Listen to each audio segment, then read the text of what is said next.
Beberapa negara NATO mengerahkan sejumlah kecil personel militer ke Greenland, menyusul ancaman dari Presiden AS untuk mencaplok paksa pulau Arktik itu. Prancis, Swedia, Jerman, dan Norwegia adalah beberapa negara NATO yang telah mengirimkan personel militernya ke ibu kota Greenland, Nuuk, dalam misi pengintaian. Selain pasukan militer, negara anggota NATO lainnya yakni Kanada dan Prancis juga berencana untuk membuka konsulat di Nuuk beberapa minggu mendatang. Pengumuman pengerahan pasukan itu muncul usai pertemuan antara pejabat AS, Denmark, dan Greenland di Washington pada Rabu 14 Januari 2026. Pertemuan tersebut tetap gagal meredam ambisi Trump untuk mengambil alih wilayah otonom milik Denmark itu.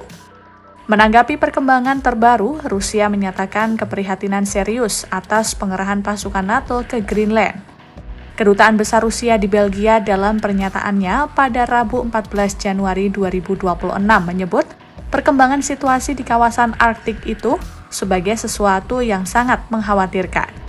Kedutaan Rusia menuding NATO meningkatkan kehadiran militernya dengan dalih palsu adanya ancaman yang meningkat dari Moskwa dan Beijing. Namun hingga kini, Kementerian Luar Negeri Rusia maupun Kremlin belum mengeluarkan pernyataan resmi terkait pengerahan pasukan NATO itu.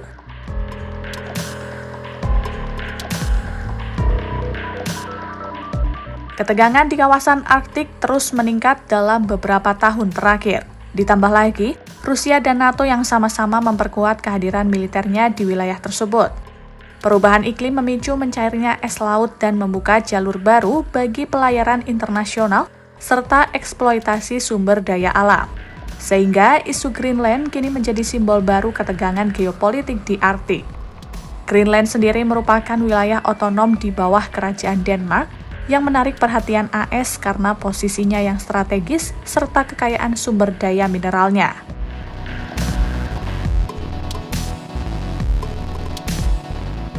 Ambisi Presiden AS Donald Trump untuk menguasai Greenland sudah terlontar sejak tahun 2019 saat masa jabatan pertamanya sebagai presiden.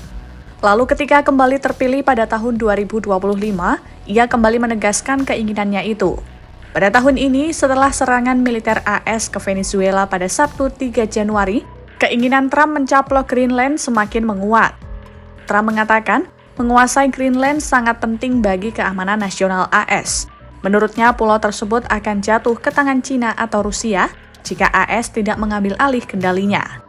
Trump sangat vokal tentang ambisinya untuk merebut kendali atas Greenland, termasuk dengan kekerasan jika diperlukan. Di lain sisi, rakyat Greenland dan pemerintah Denmark menolak keras keinginan Trump itu.